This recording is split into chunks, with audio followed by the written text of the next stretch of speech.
하나님의 은혜로 이스라엘 백성들은 430년간의 애굽에서의 종살이를 마감합니다. 그래서 이스라엘의 지도자였던 모세를 앞세워서 이제 출애굽을 하지요. 감격스러운 출애굽의 기쁨도 그런데 잠시뿐이었습니다. 그들의 가는 앞길에 홍해바다가 넘실거리며 앞을 막아섰습니다. 뒤에서는 마음이 변한 바로 왕이 특별 군대를 보내어서 그들의 뒤를 뒤쫓습니다. 앞으로도 가지 못하고 뒤로도 돌아가지 못하는 그런 상황에 놓이게 됩니다. 이때 하나님께서는 홍해를 가르고 마른 땅을 건너갈 수 있는 은혜를 베풀어 주셨습니다. 물론 뒤를 따르던 애굽 군대의 문제도 깔끔하게 해결해 주셨지요. 홍해의 기적을 경험한 이스라엘 백성들에게는 감격이 솟아났습니다. 얼마나 기뻤겠습니까? 기적을 체험했으니 또한 얼마나 은혜로웠겠습니까? 아마 이 터질 듯한 심장, 기쁨으로 가득 찬 이 가슴이 두근두근 거리는 이 마음이 쉬 잦아지지는 않았을 것입니다. 그리고 그들은 서로 말합니다. 하나님께서 지키시고 돌보신다는 것이 사실이구나. 그리고 우리가 경험했기 때문에, 눈으로 보았기 때문에, 몸으로 경험했기 때문에 앞으로 우리가 어떤 고난과 시련과 역경이 닥친다 할지라도 우리는 문제없다며 서로를 격려했습니다. 그런데 홍해의 기적을 경험한 뒤 사흘이 지납니다. 이제 홍해를 건너서 광야길을 걸어갑니다. 3일이 지난 이스라엘 백성들의 상황은 매우 달랐습니다. 그들의 마음은 요동치기 시작을 했습니다. 광야길, 사막길을 3일 동안 걸었는데 물을 찾을 수가 없었습니다. 그래서 타는 듯한 목마름으로 인하여서 여기저기에서 원망과 불평의 소리가 쏟아져 나오기 시작을 했습니다. 그래도 그들은 광야 한가운데서 걸음을 멈출 수 없었기 때문에 힘을 다해서 계속해서 길을 재촉했습니다. 힘겹게 길을 걸어서 마라라고 하는 지역에 다다르게 되었습니다. 멀리 보니 오아시스가 보였습니다. 우물을 발견했습니다. 어른아이 할 것 없이 모두 다 그 오아시스로에 달려들어서 벌컥벌컥 물을 들이키기 시작을 했습니다. 그런데 웬걸, 물이 너무 써서 마실 수가 없었습니다. 더러는 쓴맛을 참고 물을 마셔댔더니 배가 아파오기 시작을 했습니다. 더러는 물을 다시 뱉어내고 토해냈지만 여전히 그 쓴맛은 가시지 않았습니다. 저도 이런 경험을 지난 4월 말에 할 수 있었습니다. 청소를 하고 나서 너무 갈증이나 물을 마신다고 하는 게 그만 물병에 담아갔던 세제를 벌컥 마셔버린 겁니다. 그나마 다행히 목구멍으로 꿀꺽 삼키지는 않고 아이고 큰일 났다, 이게 큰일 났다 하고 다시 뱉어냈습니다. 그리고 수십 번 물로 헹궈냈지만 그 물은 이런 물이 아니라 세제였습니다. 그때 경험은 입을 마비시키는 듯한 그 통증, 그리고 그 냄새 쉽게 가시지 않았습니다. 아마 그 강렬했던 세제 맛을 잊지 못할 거고 아마 평생 기억할 것 같습니다. 마라에서 쓴물을 만나 이스라엘 백성들은 여기저기에서 더 큰 불평이 쏟아지기 시작을 했습니다. 원망의 화살은 그들을 지도했던 모세에게 쏠리기 시작했고, 모세를 지도자로 삼으셨고 또한 출애굽의 은혜를 베풀어 주셨던 하나님을 원망하기 시작했습니다. 이스라엘의 지도자였던 모세는 어떻게든 이 문제를 해결해야만 했습니다. 우리는 여기에서 모세가 이 문제를 어떻게 해결했는지에 주목해 볼 필요가 있습니다. 쏟아지는 원망의 소리를 뒤로한 채 모세는 철저히 하나님 앞에 무릎을 꿇습니다. 그리고 하나님 앞에 간절히 부르짖어 기도하기 시작했습니다. 이 간절한 기도에 하나님께서 응답을 해주셨는데 모세에게 한 나무를 가리키셨습니다. 그리고 그 나무를 꺾어다가 그 오아시스 우물에 던져 넣으라 명령하셨습니다. 모세는 이 말씀에 순종했고 기적과 같은 일이 일어났습니다. 도저히 써서 마실 수 없었던 그 물이 달게 된 것입니다. 기적이 나타난 것입니다. 이스라엘 백성들은 다시 한번 마라라고 하는 곳에서 하나님이 베풀어 주시는 기적을 또 한 번 경험하게 되었습니다. 이 사건을 통하여서 이스라엘 백성들은 하나님께서 말씀하신 여호와 라파, 곧 치료하시는 하나님을, 또한 치료뿐만 아니라 우리의 불편한 것들, 또한 우리의 걱정과 근심을 치료하시는 하나님의 은혜를 경험하게 됩니다. 자, 그러면 오늘 본문을 통해 문제를 치료하시는, 또한 아픈 자를 치료하시는, 모든 병과 또한 모든 우리의 문제들, 고통을 치료하시는 여호와 라파의 하나님의 은혜를 어떻게 경험할 수 있는지를 한번 살펴보고자 합니다.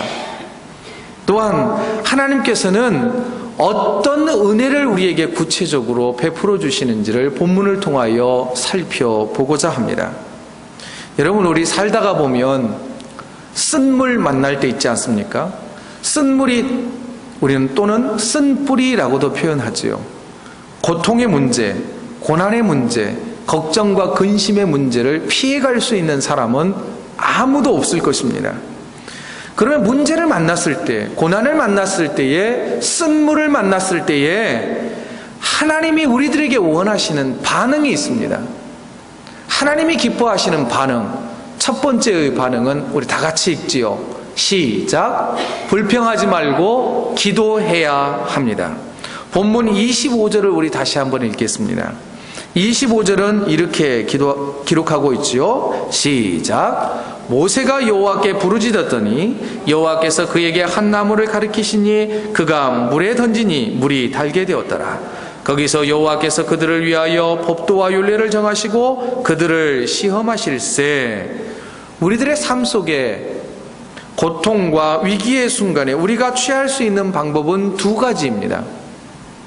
첫 번째는 모세의 방법, 두 번째는 이스라엘 백성들의 방법입니다.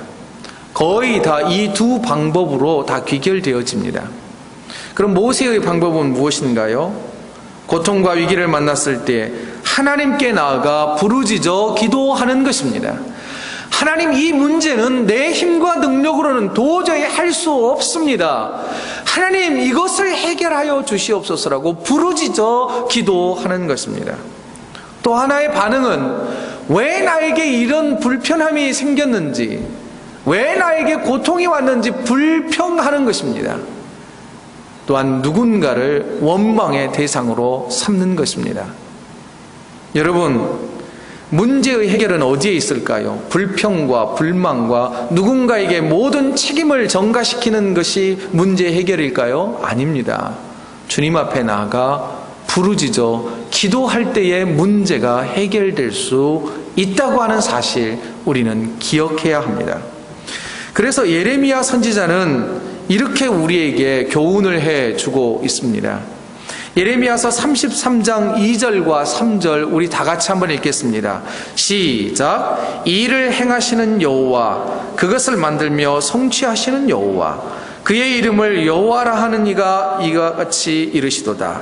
너는 내게 부르짖으라. 내가 내게 응답하겠고 내가 알지 못하는 크고 은밀한 일을 내게 보이리라. 예레미야는 이렇게 우리에게 권면합니다. 부르짖는 자들에게 분명히 응답해 주신다고, 또한 그 응답은 우리가 알지 못하고 크고 은밀한 일을 우리에게 볼 수 있도록 베풀어 주시겠다라고 우리에게 말씀합니다. 여러분, 이것을 믿으십니까? 부르짖어 기도하는 자에게 우리가 기대할 수 없었던 그 기적과 은혜가 나타난다라고 하는 것을 믿으셔야 합니다. 그럼 다시 본문의 내용을 한번 살펴보지요.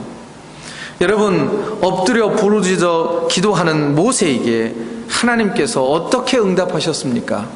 한 나무를 지시하셨고 그 나무를 물에 던지도록 했더니 물이 신기하게도 먹을 수 있는 물로 바뀌었습니다. 말 그대로 나뭇가지를 던졌을 뿐인데 쓴물이 단물로 바뀌는 현상이 나타났단 말입니다. 여러분, 예레미야의 말을 빌리자면 이렇게 표현하고 있죠. 은밀한 일 또는 unsearchable things, 한 번도 보지 못했던 그런 일들이 나타난 것입니다. 이 신비로운 변화를 일으켰던 나무에 우리는 그런데 주목하려고 합니다. 과연 그 나무가 무엇일까?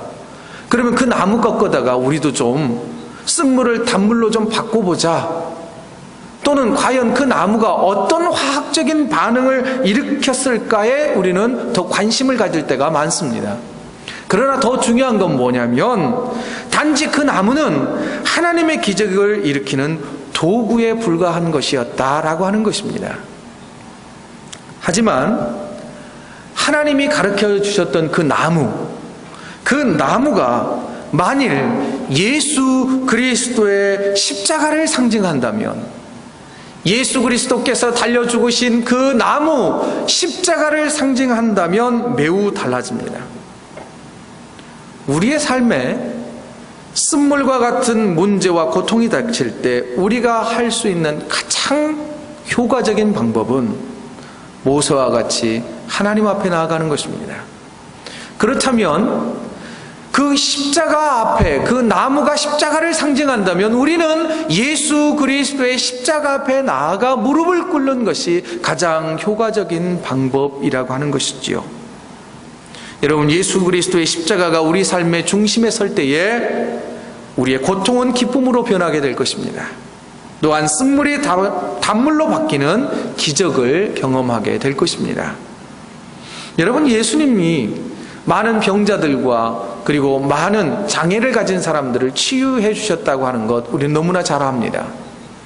특별히 마가복음 5장에 보면 그 5장 안에는 3가지의 병을 고치셨던 예수님의 치유 사역이 기록되어 있습니다. 먼저는 거라사 지역에 군대 귀신 들렸던 사람, 한마디로 정신장애가 있었던 사람입니다. 가족들도 포기해서 그는 무덤가에서 배회하던 사람이었습니다. 그때 그가 주님 앞에 나아갑니다. 주님, 나를 고쳐주시옵소서라고 간절히 기도합니다. 그러자 주님께서는 그 귀신 들렸던 그 사람을 고쳐주셨고 그들의 가족이 있는 품으로 돌려보내셨습니다. 또한 12년 동안 하혈하는 혈루증 앓았던 그 여인을 보십시오. 많은 무리들을 비집고 예수님 있는 곳으로 나아갑니다. 그러면서 그가 고백하죠. 주님의 옷자락만 만져도 내 병이 나을 것 같습니다. 나으리라고 믿습니다 라고 주님 앞에 나아가지 않습니까? 그러자 딸아, 내 믿음이 너를 구원하였다 라고 하면서 그에게 치유의 은혜를 베풀어 주십니다. 더불어 회당장 야이로의 12살 난 딸이 죽었습니다. 병들어 죽게 되었습니다. 그래서 그가 사람을 보냅니다. 그런데 결국 어떻게 됩니까? 12살 난 딸은 죽고 맙니다.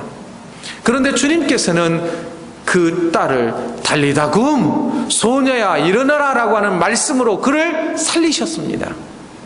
여러분, 결국 주님께서는 이 모든 내용, 마가복음 5장의 내용을 통해서 영혼의 질병, 육체의 질병, 더불어 심지어 죽음까지도 치유하시는 하나님의 은혜가 있다라고 하는 것을 우리에게 말씀해 주고 있습니다. 또한 어떤 사람에게 그런 은혜가 있다고요? 주님 앞에 나아가 간절히 부르짖어 기도하는 자에게 이런 기적이 있을 것이다라고 약속해 주고 있다는 것입니다. 사랑하는 성도 여러분, 우리들의 모든 아픔과 고통과 괴로움을 치료해 주시는 여호와 라파, 치료하시는 하나님의 은혜를 간구하기 위하여 기도하는 저와 여러분 되시길 주의 이름으로 축원드립니다. 또 한 가지는 고통을 주신 주님의 목적을 우리가 깨달아야 합니다. 우리에게 알 수 없는 고난과 어려움이 닥칠 때 저 물음에 답할 수 있어야 할 것입니다. 우리 다 함께 25절을 같이 읽겠습니다. 같이 읽습니다. 모세가 여호와께 부르짖었더니 여호와께서 그에게 한 나무를 가리키시니 그가 물에 던지니 물이 달게 되었더라. 여호와께서 그들을 위하여 법도와 율례를 정하시고 그들을 시험하실세. 여러분, 우리가 알지 못하는 고난이 때때로 우리를 테스트하시는 주님의 방법일 때가 있습니다. 또는 우리를 트레이닝 시키셔서 우리의 믿음이 견고하게 되기를 원하실 때가 있다는 것이죠. 여러분, 오늘 본문에서도 분명하게 말씀하고 있습니다. 홍해를 건넌 이스라엘 백성들에게 마라의 사건을 통하여서 장차 그들이 차지하게 될 가나안 땅을 차지할 수 있는 믿음을 훈련시킨 것이었습니다.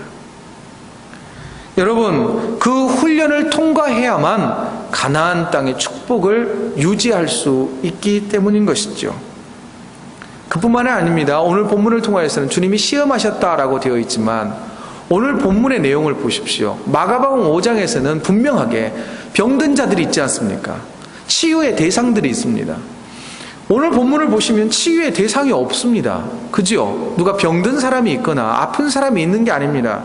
그런데 분명하게 주님께서는 나는 너희를 치료하는 여호와다라고 말씀해 주고 있습니다. 그러면 하나님께서 오늘 무엇을 치유해 주실까를 한번 생각해 보고자 합니다. 여러분, 이스라엘 백성들은 출애굽하기 전에 애굽에서 오랫동안 살았겠죠. 430년을 살았습니다. 그런데 주님께서 이스라엘 백성들을 출애굽시키시기 위하여 위대한 지도자 모세를 통하여서 애굽왕 바로를 만나게 하셨고, 바로가 완강히 거부하자 애굽에 10가지 재앙이 내리게 하셨습니다. 첫 번째 재앙이 무엇이었습니까? 나일강물이 피로 변하는 재앙이었습니다. 여러분, 물이 피로 변한다는 게 단순한 재앙이 아닙니다. 만일 제가 마신 이 물이 피가 섞였다면 제가 마실 수 있을까요? 피비린내가 났을 겁니다. 나일강의 온 고기들은 하얀 배를 드러내면서 썩어갔을 것입니다. 여러분, 코키틀람 리버에 가을 되면 연어 올라오지요. 그리고 알 낳고 그 연어들이 죽고 나면 고약한 냄새가 나지 않습니까? 그 썩어가는 죽음의 냄새가 나일강변에 가득했을 것입니다. 그뿐이 아니죠. 개구리, 이, 파리, 굉장한 재앙들이 애굽 사람들을 하나 둘씩 죽어가게 했고 쓰러뜨렸습니다. 여러분, 이스라엘 백성들과 애굽 사람들 이웃 사촌도 있었을 겁니다. 또는 자기를 부리는 주인도 있었을 것입니다.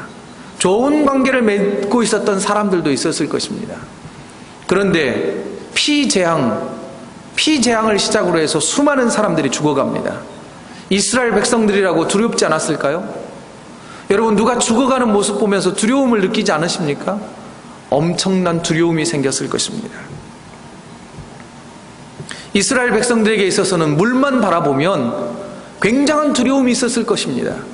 그뿐만 아니죠. 얼마 전에 홍해를 건넜습니다. 3일 전에는. 여러분, 마른 땅을 건넌다는 게 기적과 같은 내용이지만 쉽게 건너갈 일은 아니지 않습니까? 여러분, 바닷길이 갈라져서 거기를 건너간다는 것은 굉장한 용기와 믿음이 필요합니다. 두려웠을 겁니다. 행여 나를 덮치지는 않을까? 왜? 건너고 나자 애굽 군사들이 그 물에 빠져 죽는 모습을 보았습니다. 이것도 엄청난 충격이지 않았겠습니까? 그런데 얼마 지나지 않아서 물 때문에 또 고통을 당하는 겁니다. 물을 마셨더니 쓴물이 있는 겁니다. 혹시 이 물에 나일강 물이 변하던 그 독이 있는 물은 아닐까? 섬찟 두려움이 몰려왔을 것입니다. 그들에게 있어서 물이라고 하는 이 매개체는 아마 이런 말 있지요. 외상후 스트레스 장애, 트라우마로 작용하고 있었을지도 모릅니다. 막연한 공포감, 막연한 불안감, 그것들을 주님께서는 해결해 주신 것입니다.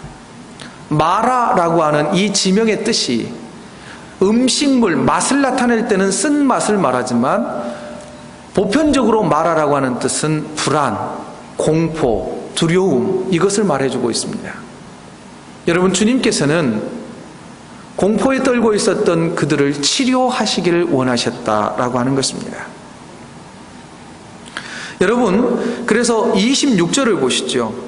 26절 우리 다시 한번 읽습니다. 시작. 이르시되 내가 너희 하나님 나 여호와의 말을 들어 순종하고 내가 보기에 의를 행하며 내 계명에 귀를 기울이며 내 모든 규례를 지키면 내가 애굽 사람에게 내린 모든 질병 중 하나도 너희에게 내리지 아니하리니 나는 너희를 치료하는 여호와임이라.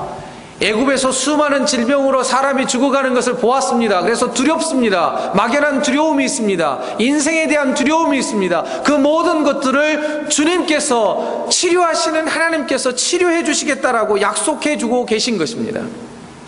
그런데 이런 치료하시는 하나님의 은혜를 맛보기 위해서는 무엇이 필요하냐? 테스트. 그걸 통과해야 합니다.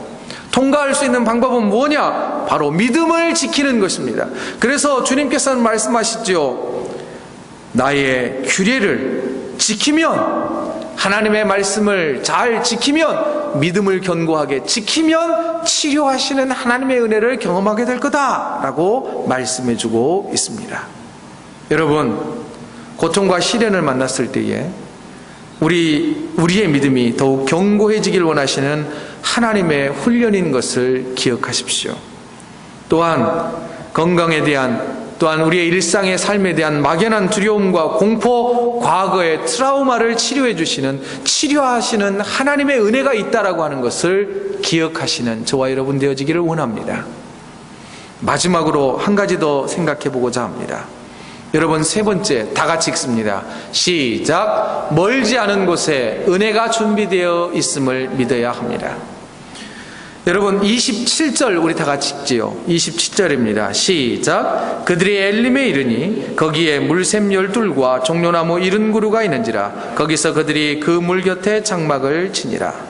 마라의 쓴물을 경험한 이스라엘 백성들이 잠시 회복합니다. 여러분, 이 마라의 오아시스는 장정만 60만 명, 어른아이 포함하면 200만 명이 모두 다 휴식을 취하고 물을 공급하기에는 부족했습니다. 그래서 그들은 다시 길을 떠납니다. 잠시, 거기에서 머물 곳이 아니잖아요. 그래서 이제 잠시 기력을 회복하고 길을 떠납니다. 남쪽을 향하여서 대략 10km쯤 갔을 때에 그 지명이 엘림이라고 하는 곳에 다다르게 됩니다. 그곳에는 성경이 기록하고 있는 것처럼 물샘 12개가 콜 솟아나는 그런 오아시스였습니다. 팜트리, 종려나무가 70그루가 있어서 그늘막을 형성해주는 정말 환상적인 오아시스가 준비되어 있었다는 것입니다. 그런데 여러분, 10km만 가면 됩니다. 10km면 대략 어느 정도 거리인지 아십니까? 코키틀람 센터에서 한남 마트까지 갈 때 대략 10km입니다. 멀다고요? 아니요. 하루길이면 갈 수 있습니다. 아니요. 빠른 걸음으로 하면 4시간 정도면 갈 수도 있어요. 군인 같으면, 군인은 1시간에 보통 4km 이상을 걸어갑니다. 그러면 2시간 반이면 걸어갈 수 있는 거리입니다. 여러분, 2시간 반 거리, 10km만 더 걸어가면 환상적인 오아시스를 준비하고 주님은 이스라엘 백성들을 맞을 준비를 하고 계셨다는 거지요. 그러나 마라에서 쓴물을 만나자 하나님을 원망합니다. 하나님, 나에게 왜 이런 고통을 주셨습니까? 라고 불평합니다. 또한 그 불평의 원인, 고난의 원인을 내가 아닌 다른 사람에게 전가시킵니다. 당신 때문이라고. 내가 캐나다 오고 싶지 않았는데 당신 때문에 내가 이 캐나다 와가지고 이렇게 고생하고 있다고. 이 말은 저의 이었습니다. 그런데 여러분, 얼마 지나지 않은 곳에, 가까운 곳에 주님의 은혜가 있다는 것입니다. 우리가 잘 아는 그 말 있죠. 김연아 선수가 그런 말 했습니다. 이 또한 지나가리라. 김연아 선수의 말이 아니에요. 어찌 보면 주님의 말씀입니다. 멀지 않은 곳에 주의 은혜가 있음을 기억하고 기다리라. 믿음으로 행진을 멈추지 말고 계속 믿음의 길을 걸어가라. 그리하면 환상적인 주의 은혜가, unsearchable things, 기대하지 못했던, 한 번도 만나보지 못했던 그런 은혜가 준비되어 있을 것이다. 사랑하는 성도 여러분, 여러분들이 겪고 있는 고난과 아픔은 영원하지 않다는 것을 기억하십시오. 가까운 미래에 하나님께서 준비하시는 엘림의 은혜가 있다는 것을 기억하십시오.